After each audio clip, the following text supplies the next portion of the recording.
Página 231. Segunda parte. Unos amores de Swann.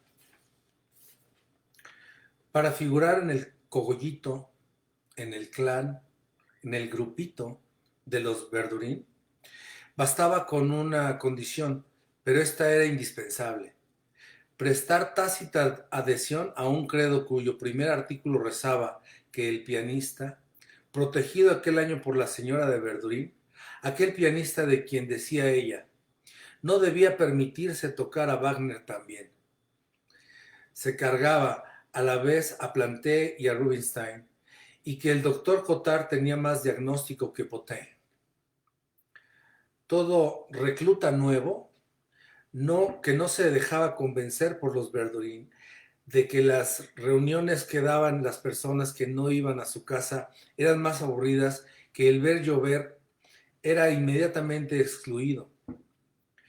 Como las mujeres se rebelaban a este respecto más que los hombres, a deponer toda curiosidad mundana y a renunciar al deseo de enterarse por sí mismas de los atractivos de otros salones. Y como los Verdurin se daban cuenta de que ese espíritu crítico podía, al contagiarse, ser fatal para la ortodoxia de la pequeña iglesia suya, poco a poco fueron echando a todos los fieles del sexo femenino.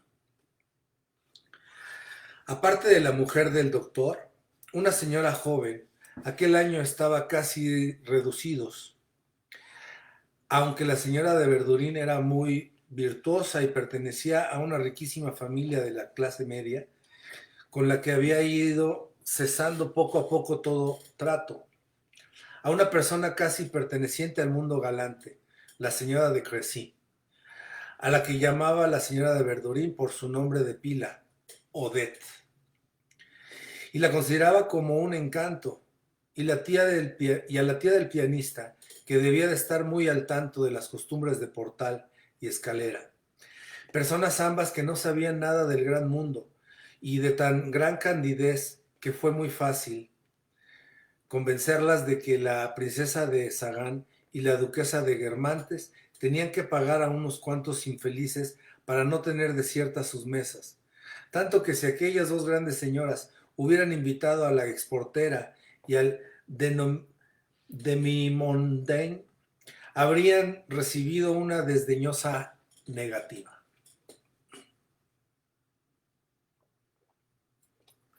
Los Verdurin no daban comidas, siempre había en su casa cubierto puesto.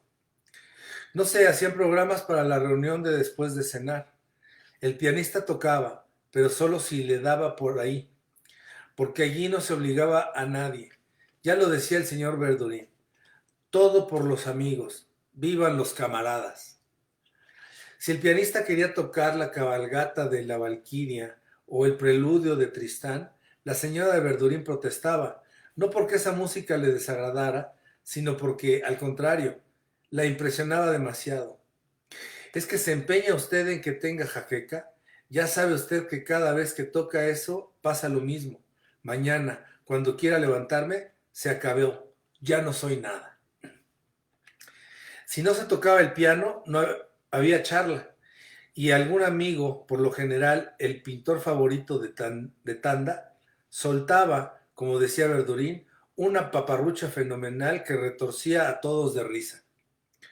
Sobre todo a la señora de Verdurin, tan aficionada a tomar en sentido propio las expresiones figuradas de sus emociones, que una vez el doctor Cottard, entonces joven principiante, tuvo que ponerle en su sitio una mandíbula que se le había desencajado a fuerza de reír.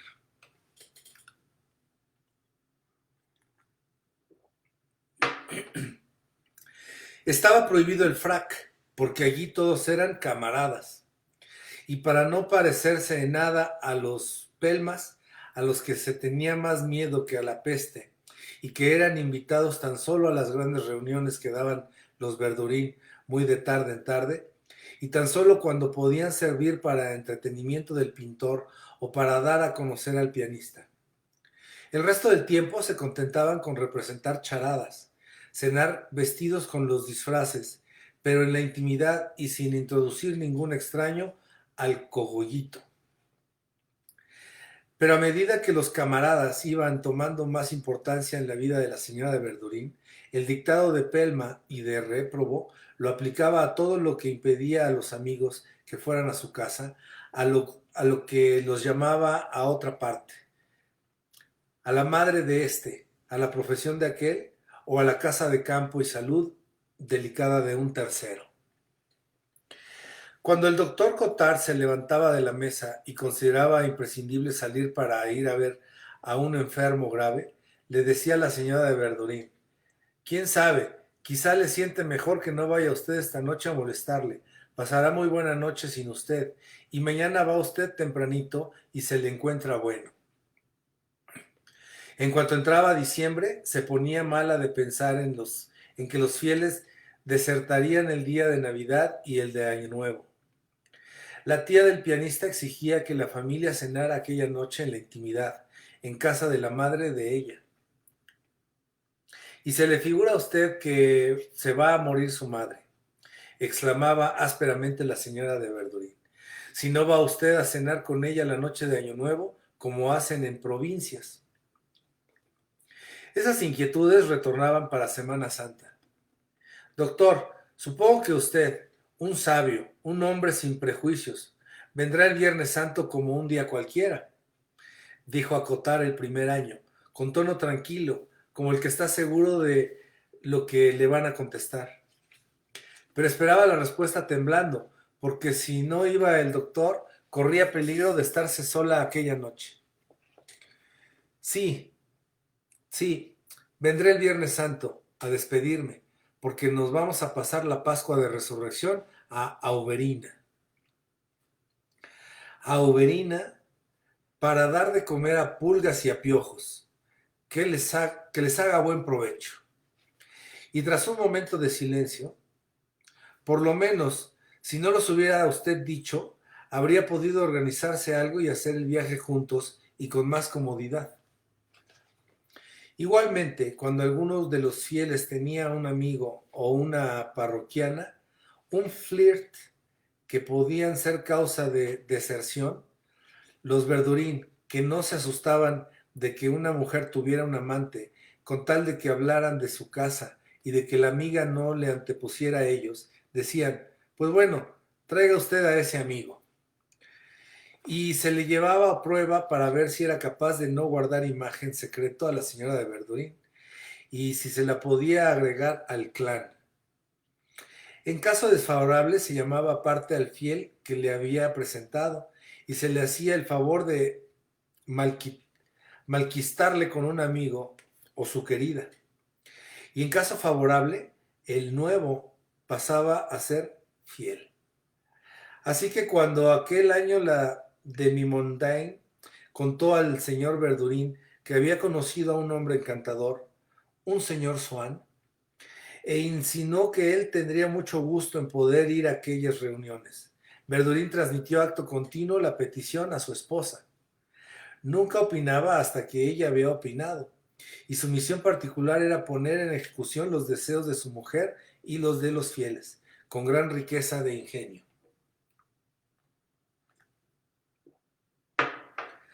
Aquí tienes a la señora de Crecy, que te quiere pedir una cosa. Le gustaría presentarte a un amigo suyo, al señor Swann. ¿Qué te parece? Pero vamos a ver, ¿se puede negar algo a una preciosidad como esta? Sí, preciosidad. Usted cállese, no se le pregunta su opinión. Bueno, como usted quiera, contestó Odette, en tono de discreteo. Ya sabe usted que yo no ando fishing for compliments. Bueno, pues traiga usted a su amigo, si es simpático. Claro que el cogollito no guardaba ninguna relación con la clase social en que se movía Swann, y un puro hombre de mundo hubiera considerado que no valía la pena de gozar una posición excepcional como la de Swann para ir luego a que le presentaran en casa de los Verdurin.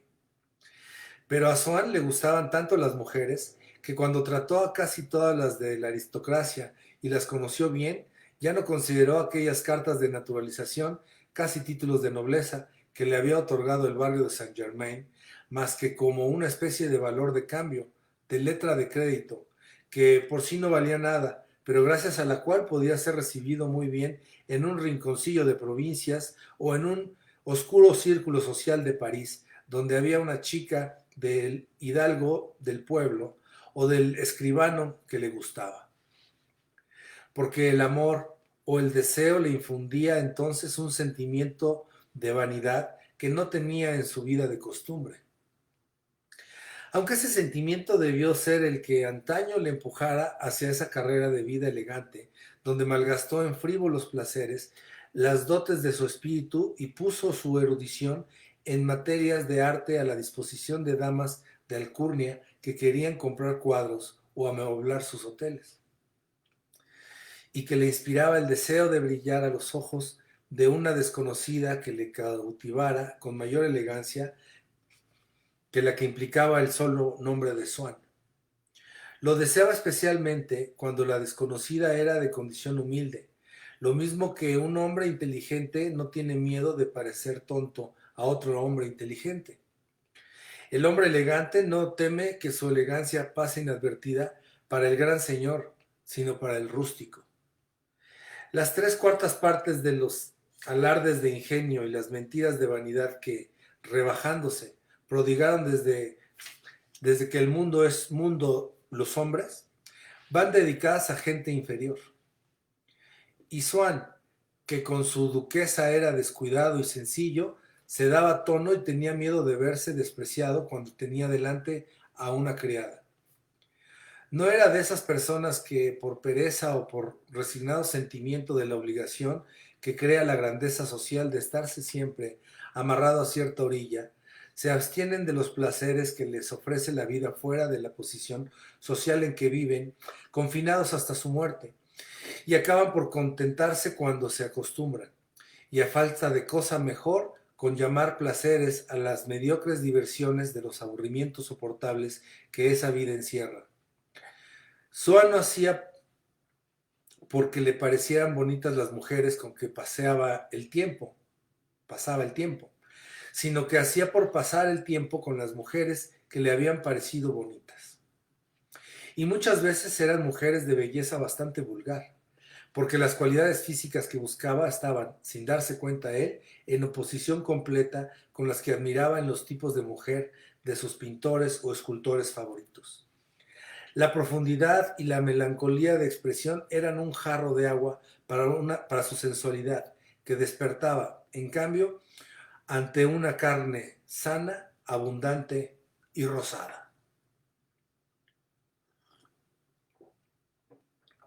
Si en un viaje se encontraba con una familia con la que habría sido más elegante no trabar relación, pero en la que alguna mujer se le aparecía revestida de un encanto nuevo, guardar el decoro, engañar el deseo que ella inspiró, sustituir con un placer distinto el que habría podido sacar de esa mujer, escribiendo a una antigua querida suya para que fuera a reunírsele, le hubiera parecido una abdicación tan cobarde ante la vida, una renuncia tan estúpida a un placer nuevo, como si en vez de viajar se estuviera encerrado en un cuarto viendo vistas de París.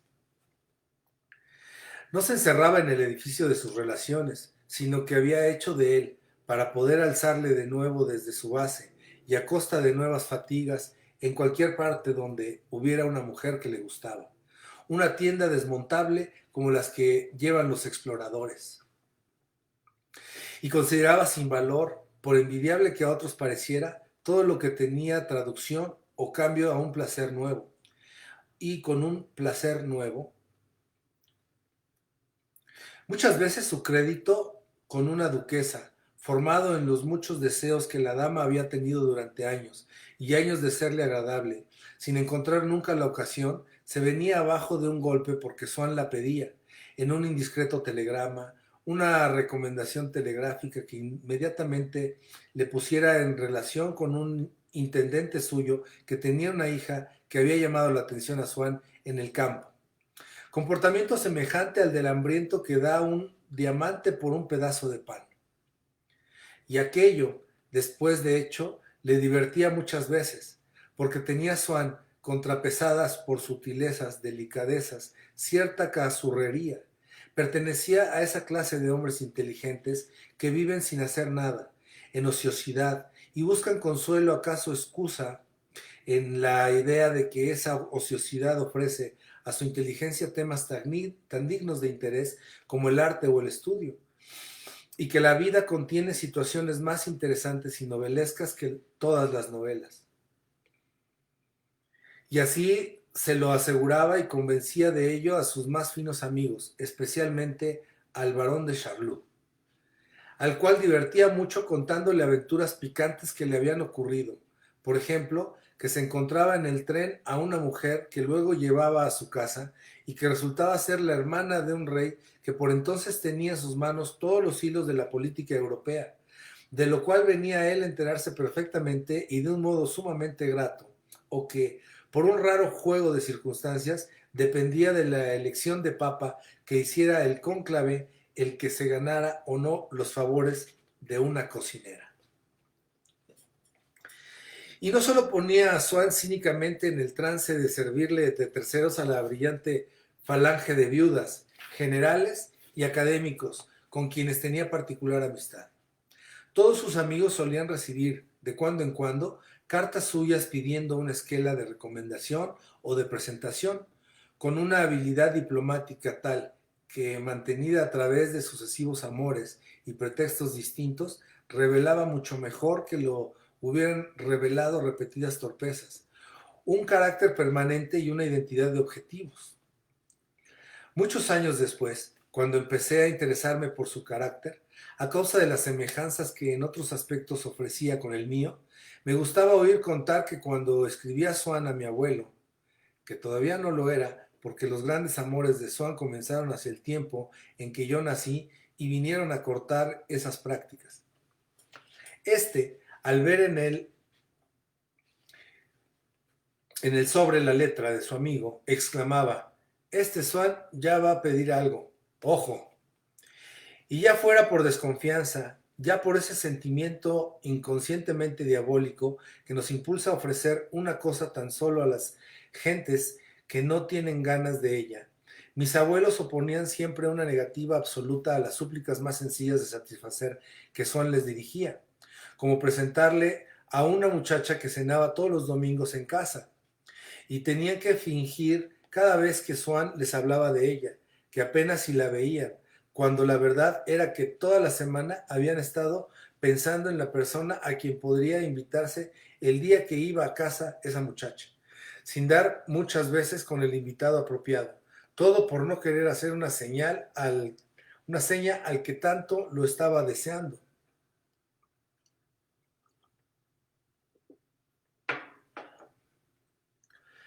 Muchas veces, un matrimonio amigo de mis abuelos, que hasta entonces se había estado quejando de que Swann nunca iba a verlos, anunciaba con satisfacción, y quizá con cierto deseo de inspirar envidia, que Swann estaba ahora amabilísimo y que no se separaba nunca de ellos. Mi abuelo no quería aguarles la fiesta, pero miraba a mi abuela tarareando: ¿Qué misterio es este? Yo no entiendo nada. O visión fugitiva. O en casos semejantes, más vale no ver nada. Unos cuantos meses después, cuando mi abuelo preguntaba al nuevo amigo de Swann si seguía viendo a tan a menudo, al interlocutor se le alargaba la cara. Nunca pronuncie usted su nombre en mi presencia, pero si yo creía que eran ustedes. De ese modo, fue íntimo durante unos meses de unos primos de mi abuela y cenaba casi a diario en su casa. Pero de pronto dejó de ir sin decir una palabra. Ya creyeron que estaba malo y la prima de mi abuela iba a mandar a preguntar por él, cuando se encontró en la despensa una carta que por equivocación había ido a parar al libro de cuentas de la cocinera. En esa carta notificaba a aquella mujer que se marchaba de París y no podría ya ir nunca por allí. Y es que ella era querida suya, y en el momento de romper estimó que a ella solo debía avisar. Cuando su querida del momento era, por el contrario, persona del gran mundo, o por lo menos que tenía abiertas sus puertas, aunque fuera de extracción humilde o de posición algo equívoca, Swann entonces volvía a aquel ambiente, pero solo a la órbita particular en que ella se movía, a donde él la llevara. Esta noche no hay que contar con Swann, se decían. Es la noche de ópera de su dama americana. Y lograba que la invitaran a casas aristocráticas de muy difícil acceso, donde él tenía sus costumbres hechas, su comida un día a la semana y su póker. Todas las noches, después de un leve rizado en su espeso pelo rojo, templaba con cierta suavidad el ardor de sus ojos verdes. Escogía una flor para el ojal y se iba a cenar a casa de tal o cual señora de sus amistades, donde estaría su querida. Y entonces, al pensar en las pruebas de admiración y de amistad que todas aquellas elegantes personas que allí habría y que la miraban a él como árbitro de la elegancia, le iban a prodigar en presencia de la mujer querida, aún encontraba su encanto a esta vida mundana, de la que ya estaba hastiado. Sí, pero que en cuanto incorporaba a ella un amor nuevo, se le parecía bella y preciosa, porque la materia de esa vida se impregnaba y se coloreaba con una llama latente y retozona.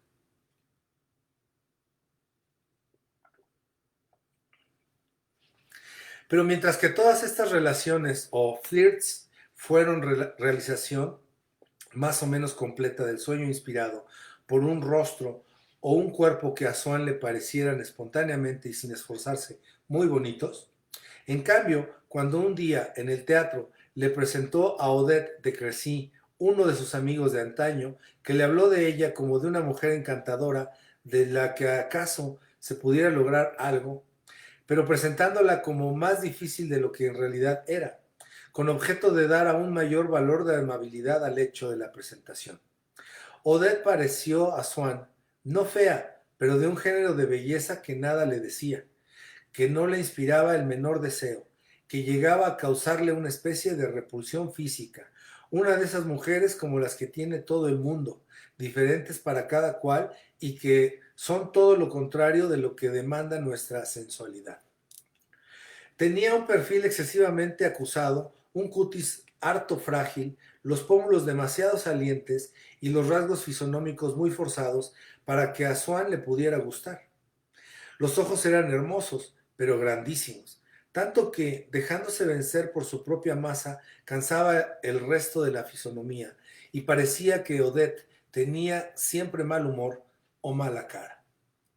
Poco después de aquella presentación en el teatro, le escribió pidiéndole que le mostrara sus colecciones que tanto la interesaban a ella, ignorante, pero muy aficionada a las cosas bonitas, diciendo que así se imaginaría ella que le conocía mejor, después de haberle visto en su home, que ella se figuraba muy cómodo con su té y sus libros. Si bien no ocultó Odette su asombro de que Swann viviera en un barrio que debía de ser tan triste y tan poco smart para un hombre tan smart. Odette fue a casa de Swann y al marcharse le dijo que sentía haber estado tan poco tiempo en una casa que tanto se alegró de conocer. Y hablaba de Swann como si para ella fuera algo más que el resto de los humanos que conocía, lo cual parecía crear entre ambos una especie de lazo romántico que a él le arrancó una sonrisa. Pero a la edad en que frisaba Swann, cuando ya se está un tanto desengañado y sabemos contentarnos con estar enamorados por el gusto de estarlo, sin exigir gran reciprocidad, ese acercarse de los corazones, aunque ya no sea como en la primera juventud, la meta necesaria del amor, en cambio sigue unido a él por una asociación de ideas tan sólida que puede llegar a ser origen de amor si se presenta antes que él. Antes soñábamos con poseer el corazón de la mujer que nos enamoraba. Más adelante nos basta para enamorarnos con sentir que es dueño del corazón de una mujer. Y así, a una edad en que parece que buscamos ante todo el amor, en el amor un placer subjetivo, en el cual debe entrar en mayor proporción que nada la atracción inspirada por la belleza de una mujer, resulta que puede nacer el amor más físico, sin tener previamente y como base el deseo. En esa época de la vida, el amor ya nos ha herido muchas veces y no evoluciona él solo con arreglo a sus leyes desconocidas y fatales, por delante de nuestro corazón pasivo y maravillado. Le ayudamos nosotros, le falseamos con la memoria y la sugestión. Al reconocer uno de sus síntomas, nos acordamos de los demás, los volvemos a la vida. Como ya tenemos su tonada grabada, toda entera en nuestro ser, no necesitamos que una mujer nos la empiece a cantar por el principio, admirados ante su belleza, para poder seguir. Y si empieza por en medio, allí debe los corazones, allí donde los corazones se van acercando y se habla de no vivir más que el uno para el otro. Ya estamos bastante acostumbrados a esa música para unirnos enseguida a nuestra compañera de canto en la frase donde ella nos espera. Odette de Crécy volvió a ver a Swann y menudeó sus visitas. A cada una de ellas se renovaba para Swann la decepción que sufría al ver de nuevo aquel rostro, cuyas particularidades se le habían olvidado un poco desde la última vez y que en el recuerdo no era ni tan expresivo ni tan ajado, a pesar de su juventud, y mientras estaba hablando con ella, lamentaba que su gran hermosura no fuera de aquellas que a él le gustaban espontáneamente. También es verdad que el rostro de Odette parecía más saliente y más enjuto, porque esa superficie unida y llana que forman la frente y la parte superior de las mejillas estaba cubierta por una masa de pelo, como se llevaba entonces, prolongada y realzada, con rizados que se extendían en mechones sueltos junto a las orejas. Y su cuerpo, que era admirable, no podía admirarse en toda su continuidad, a causa de las modas de la época y aunque era una de las mujeres que mejor vestían en París. Porque el corpiño avanzaba en saliente, como por encima de un vientre imaginario, y acababa en punta, mientras que por debajo comenzaba la inflazón de la doble falda. Y así la mujer parecía que estaba hecha de piezas diferentes y mal encajadas unas en otras. Y los plegados, los volantes, el justillo seguían con toda independencia y según el capricho del dibujo o la consistencia de la tela, la línea que los llevaba a los lazos, a los afollados de encaje, a los flecos de azabache, a que los encaminaba a lo largo de la ballena central del cuerpo, pero sin adaptarse nunca al ser vivo que aparecía como embarado o como nadando en ellos, según que la arquitectura de esos adornos se acercara más o menos a la de su cuerpo. Pero luego Swann se sonreía cuando ya se había ido Odette, al pensar en lo que ella le había dicho, de lo largo que le iba a parecer el tiempo hasta que Swann la dejara volver, y se acordaba del semblante, inquieto y tímido, que puso para rogarle que no tardara mucho, y de sus miradas de aquel instante, clavadas en él con temerosa súplica y que le llenaban de ternura el rostro, a la sombra del ramo de pensamientos artificiales colocado en la parte anterior del sombrero redondo de paja blanca con bridas de terciopelo negro que llevaba Odette. ¿Y usted no va a venir nunca a casa a tomar el té? Alegó trabajos que tenía entre manos, un estudio, en realidad abandonado hacía años, sobre Vermeer de Delft. Claro que yo no soy nada, infeliz de mí, junto a los sabios como usted, contestó ella. La rana ante el areópago. Y sin embargo, me gustaría mucho ilustrarme, saber cosas, estar iniciada. Qué divertido debe de ser andar entre libros, meter la nariz en papeles viejos. Añadió con ese aire de satisfecha de sí misma que adopta una mujer elegante cuando asegura que su gozo sería entregarse sin miedo a mancharse a un trabajo puerco como guisar, poniendo las manos en la masa. No se ría usted de mí porque le pregunte quién es ese pintor que no le deja a usted ir a mi casa. Se refería a Vermeer. Nunca he oído hablar de él. ¿Vive? ¿Pueden verse obras suyas en París?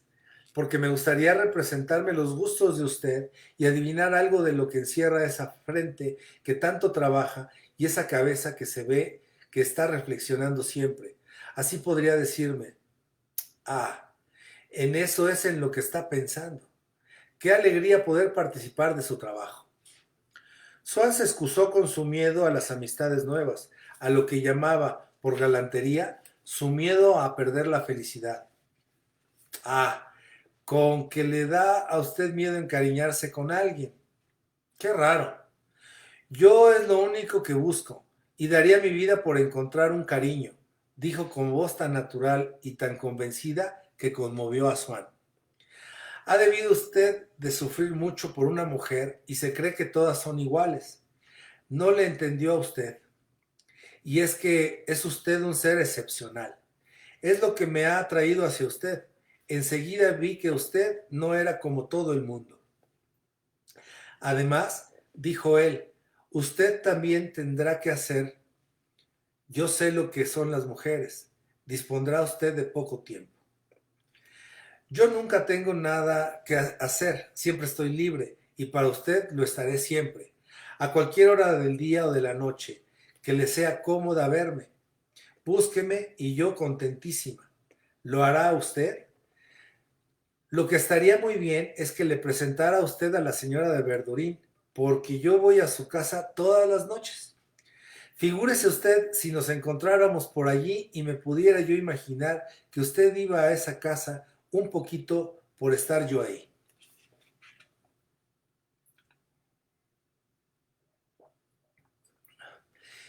Indudablemente, al recordar de este modo sus conversaciones, cuando estaba solo y se ponía a pensar en ella, no hacía más que mover su imagen, entre otras muchas imágenes femeninas, en románticos torbellinos, pero si gracias a una circunstancia cualquiera o sin ella, porque muchas veces las circunstancias que se presentan en el momento en que un estado, hasta entonces latente, se declara, puede no tener influencia alguna en él. La imagen de Odette de Crécy llegaba a absorber todos sus ensueños y estos eran ya inseparables de su recuerdo. Entonces, la imperfección de su cuerpo ya no tenía ninguna importancia, ni el que fuera más o menos que otro cuerpo cualquiera del gusto de Swann, porque convertido en la forma corporal de la mujer querida, de allí en adelante sería el único capaz de inspirarle gozos y tormentos. Mi abuelo conoció, precisamente, cosa que no podía decirse de ninguno de sus amigos actuales, a la familia de esos Verdurin, pero había dejado de tratarse con el que llamaba el Verdurín joven. Le juzgaba sin gran fundamento, caído entre bohemias y gentuza, aunque tuviera aún muchos millones. Un día recibió una carta de Swann preguntándole si podría ponerle en relación con los Verdurín. ¡Ojo, ojo!, exclamó mi abuelo. No me extraña nada, por ahí tenía que acabar Swann. Buena gente. Y además no puedo acceder a lo que me pide, porque yo ya no conozco a ese caballero. Además, detrás de eso debe de haber una historia de faldas. Y yo no me quiero meter en esas cosas. Va a ser divertido si a Swann le da ahora por los Verdurín. Ante la contestación negativa de mi abuelo, la misma Odette llevó a Swann a casa de los Verdurín.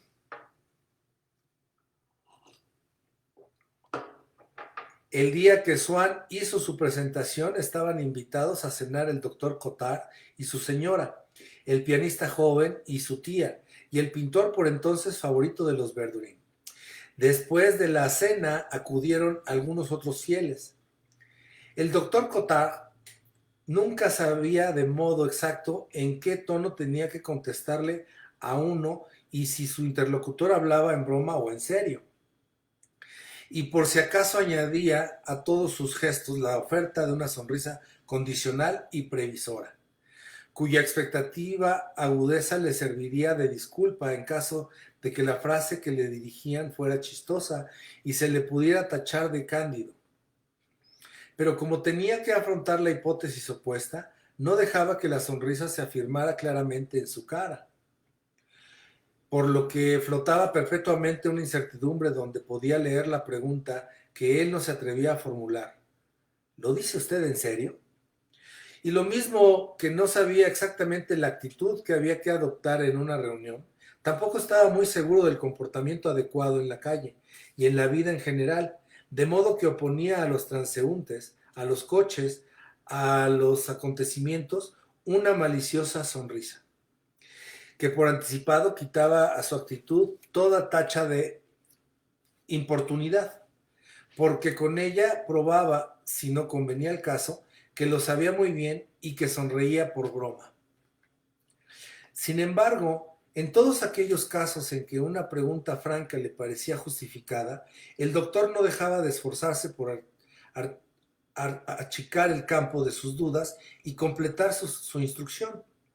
Así, siguiendo el consejo que su previsora madre le dio al salir él de su provincia natal, no dejaba pasar una locución o un nombre propio que no conocía sin intentar documentarse respecto a esas palabras. Nunca se saciaba de datos relativos a las locuciones, porque como les atribuía a veces un sentido más preciso del que tienen, le hubiera gustado saber lo que significaban exactamente muchas de las que oía usar más a menudo. Guapo como un diablo, sangre azul, vida de perros, el cuarto de hora de Rabelais, ser un príncipe de elegancia, dar carta blanca, quedarse chafado, etcétera. Como asimismo, en qué determinados casos podría él encajarlas en sus frases. Y a falta de locuciones, decía los chistes que le enseñaban. En cuanto a los apellidos nuevos que pronunciaban delante de él, se contentaba con repetirlos en tono de interrogación, lo cual consideraba suficiente para merecer explicaciones sin que pareciera que las pedía. Como carecía de sentido crítico que él creía aplicar a todo, ese refinamiento de cortesía que consiste en afirmar a una persona a la que hacemos un favor que los favorecidos somos nosotros, pero sin aspirar a que se lo crean, era con él trabajo perdido, porque todo lo tomaba al pie de la letra. A pesar de la ceguera que por él tenía la señora de Verdurín, acabó por molestarle, aunque el doctor seguía pareciéndole muy fino, el que cuando le invitaba a un palco proscenio para ver a Sarah Bernhardt, le decía en colmo de atención: doctor, le agradezco mucho que haya venido, y más porque aquí estamos muy cerca del escenario y usted ya debe de haber visto muchas veces a Sarah Bernhardt. El doctor Cottard, el cual había entrado en el palco con una sonrisa que para precisarse o desaparecer aguardaba a que alguien autorizado le informara del valor del espectáculo, le respondiera: es verdad, estamos demasiado cerca y además ya empieza uno a cansarse de Sarah Bernhardt. Pero usted me dijo que le gustaría verme por aquí y sus deseos son órdenes. Estoy encantado de hacerle a usted ese favor. Por una persona tan buena, ¿qué no haría uno? Y añadía: Sarah Bernhardt es la que llaman voz de oro, ¿no? Muchas veces he leído que cuando trabaja arden las tablas. Es rara la frase, ¿eh? Y esperaba un comentario que no llegaba. ¿Sabes?, dijo la señora de Verdurín a su marido. Me parece que es un error el dar poca importancia, por modestia, a los regalos que hacemos al doctor. Es un sabio que vive aparte del mundo práctico, sin conocer el valor de las cosas, y las juzga por lo que le decimos. Yo no me había atrevido a decírtelo, pero ya lo había notado, contestó el marido. Y para el año nuevo siguiente, en vez de mandar al doctor Cottard un rubí de 3,000 francos, diciéndole que no valía nada, le enviaron una piedra reconstituida, dándole a entender que no lo había mejor.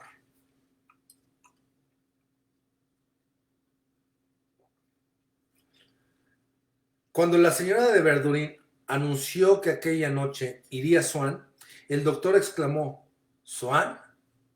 Con sorpresa rayana en la brutalidad, porque la novedad más insignificante cogía siempre más desprevenido que a nadie a aquel hombre que se figuraba estar perpetuamente preparado a todo.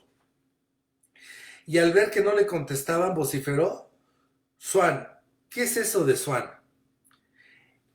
en un colmo de ansiedad que se extinguió de pronto cuando le dijo la señora Verdurin: «Es ese amigo de quien nos ha hablado Odette». «Ah, ya, ya, está bien», contestó el doctor ya tranquilo.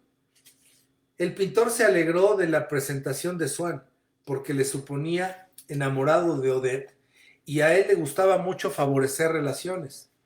«No hay nada que me distraiga tanto como casar a la gente», confió al doctor Cottard al oído.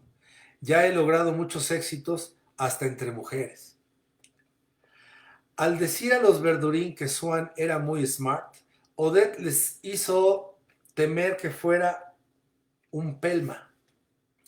Pero al contrario, produjo una excelente impresión que tenía sin duda como una de sus causas indirectas, y sin que lo notaran ellos, la costumbre de Swann de pisar casas elegantes. Porque Swann tenía en efecto sobre los hombres que no habían frecuentado la alta sociedad, por inteligentes que fueran, esa superioridad que da el conocer el mundo y que estriba en no transfigurarle con el horror o la atracción que nos inspira, sino en no darle importancia alguna. Su amabilidad, exenta de todo esnobismo y del temor a parecer demasiado amable, era desahogada y tenía la soltura y la gracia de movimientos que esas personas ágiles cuyos ejercitados miembros ejecutan precisamente lo que quieren, sin torpe ni indiscreta participación del resto del cuerpo. La sencilla gimnasia elemental del hombre de mundo, que tiende la mano amablemente cuando le presentan a un jovenzuelo desconocido y que en cambio se inclina con reserva cuando le presentan a un embajador, había acabado por infiltrarse, sin que él lo advirtiera, en toda la actitud social de Swann, que con gentes de medio inferior al suyo, como los Verdurin, y sus amigos, instintivamente tuvo tales atenciones y se mostró tan solícito que, según los Verdurin, indicaba no era un pelma. Solo estuvo frío un momento con el doctor Cottard, al ver que le hacía un guiño y que le sonreía con aire ambiguo antes de que llegaran a hablarse. Mímica que Cottard llamaba dejar llegar. Swann creyó que quizá el doctor le conocía por haber estado juntos en cualquier sitio alegre, aunque él no solía frecuentarlos, porque no le gustaba el ambiente de juerga. La alusión le pareció de mal gusto, sobre todo estando delante Odette, que podría formar un mal concepto de él, y adoptó una actitud glacial.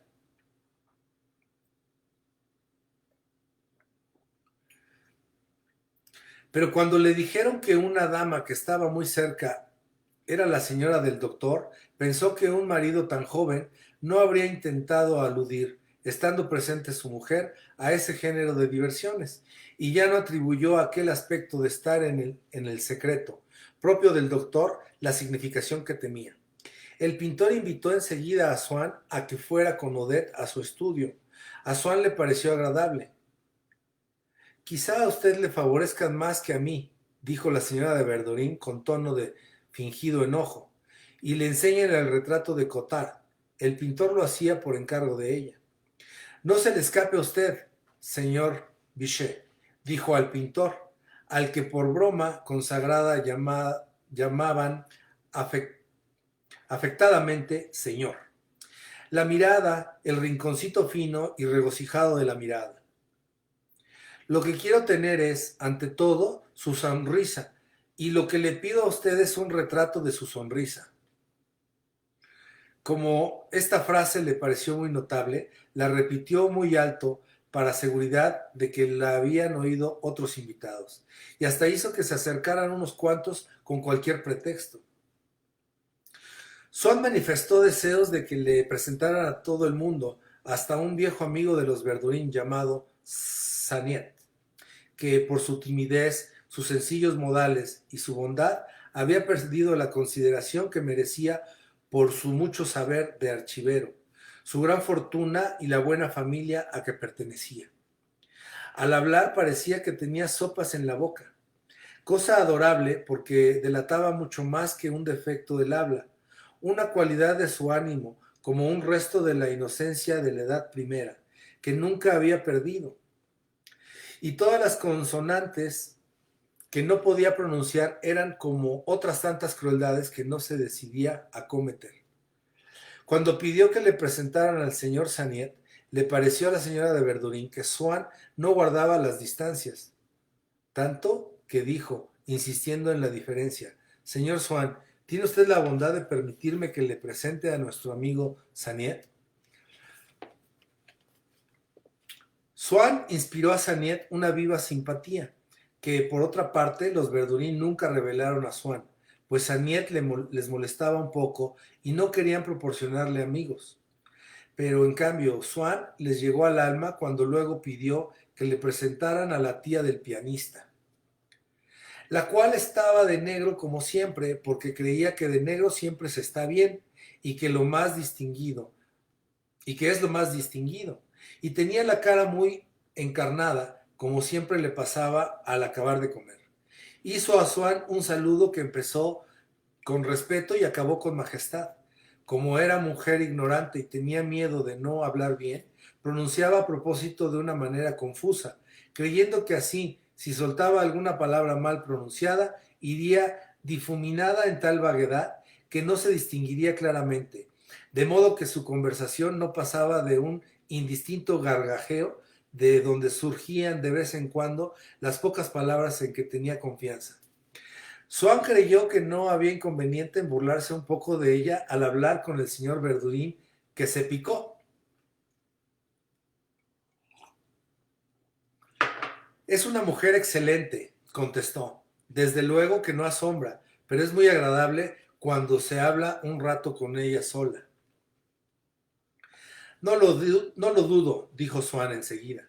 Quería decir que no me parecía una eminencia, añadió subrayando con la voz ese sustantivo. Pero eso, en realidad, es un cumplido.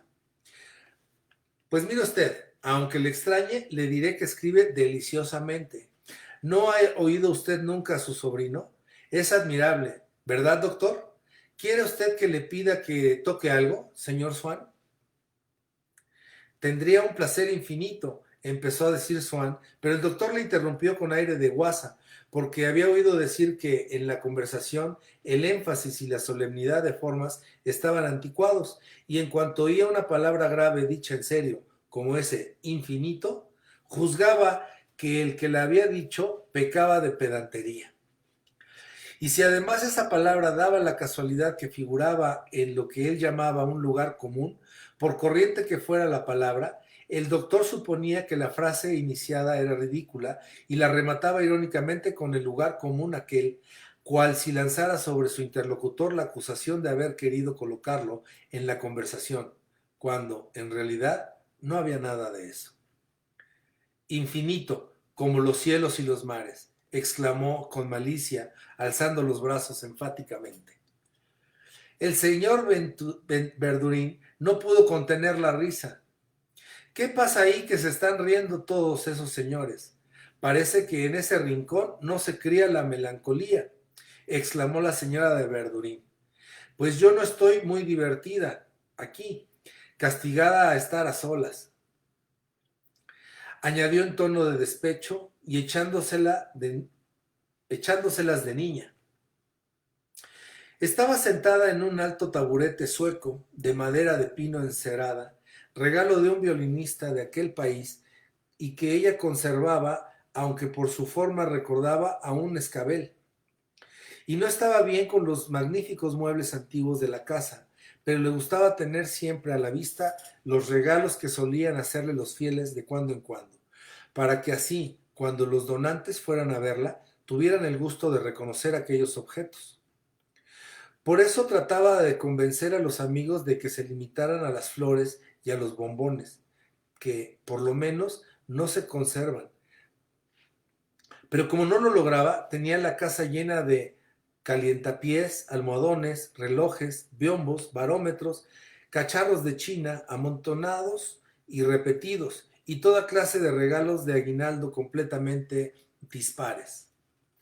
Desde aquel elevado sitial practicaba animadamente en la conversación de los fieles y se sonreía de sus camelos, pero desde el accidente de la mandíbula renunció a tomarse el trabajo de desternillarse de verdad y en lugar y en su lugar entregábase a una mímica convencional que significaba, sin ningún riesgo ni fatiga para su persona, que lloraba de risa.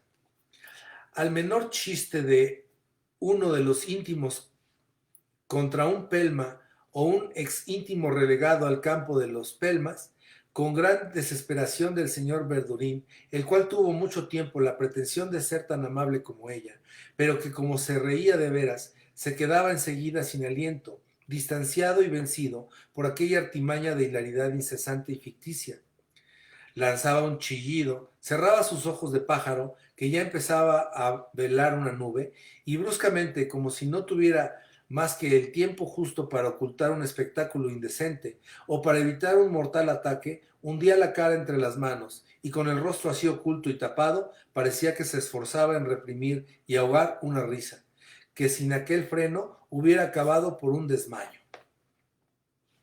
Y así, embriagada por la jovialidad de los fieles, borracha de familiaridad, de maldicencia y de asentimiento, la señora de Verdurín, encaramada en su percha, como un pájaro después de haberle dado sopa en vino, hipaba de amabilidad. Entre tanto, el señor Verdurín, después de pedir permiso a Swann para encender su pipa, aquí no gastamos etiqueta, somos todos amigos, rogaba al pianista que se sentara al piano. Pero no le des lata, no viene aquí a que lo atormentemos, exclamó la señora de la casa. Yo no quiero que se le atormente.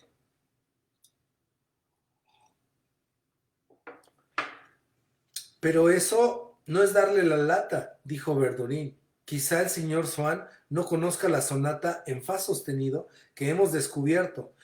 Puede tocar el arreglo de piano. No, no, mi sonata. No, vociferó la señora de Verdurín. No tengo ganas de cargar con un catarro de cabeza y neuralgia facial, a fuerza de llorar como la última vez. Gracias por el regalito, pero no quiero volver a empezar. Buenos están ustedes, ya se ve que no son ustedes los que se tendrán que estar luego 8 días en la cama. Aquella pequeña comedia que se repetía siempre que el pianista iba a tocar, encantaba a los fieles como si fuera nueva, y les parecía prueba de la seductora originalidad del ama y de su sensibilidad musical. Los que estaban a su lado hacían señas a los que más lejos fumaban o jugaban a las cartas, de que se acercaran, de que ocurría algo, y les decían, como se dice en el Reichstag, en los momentos interesantes, oiga, oiga. Y al día siguiente se daba el pésame a los que no pudieron presenciarlo, diciéndoles que la escena fue más divertida aún que de costumbre. Bueno, pues ya está, no tocará más que el andante. El andante, pues no vas tú poco a prisa, exclamó la señora, pues el andante es precisamente el que me deshace de brazos y piernas. Sí que tiene unas cosas el amo. Es como si nos dijera, hablando de la novena, que solo tocar el final, o de los maestros cantores, la obertura nada más.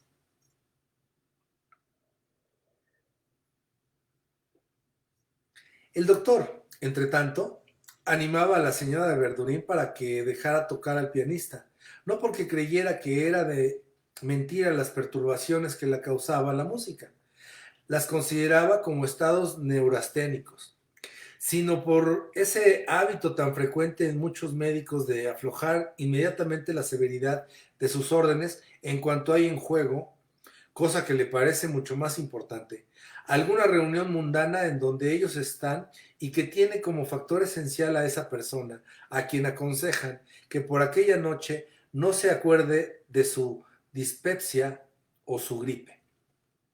No, esta vez no le pasará nada, ya lo verá, dijo, intentando sugestionarla con la mirada. Y si le pasa algo, ya la curaremos. ¿De veras? Contestó la señora de Verdurín como si, ante la esperanza de tal favor, ya no cupiera más recurso que capitular.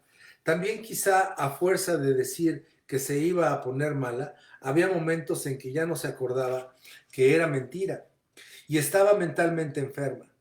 Y hay enfermos que, cansados de tener que estar siempre imponiéndose privaciones para evitar un ataque de su enfermedad, se dan a la ilusión de que podrán hacer impunemente lo que les gusta y de ordinario les sienta mal, a condición de entregarse en manos de un ser poderoso que, sin que tengan ellos que molestarse nada, con una píldora o una palabra los pongan buenos. Página 256.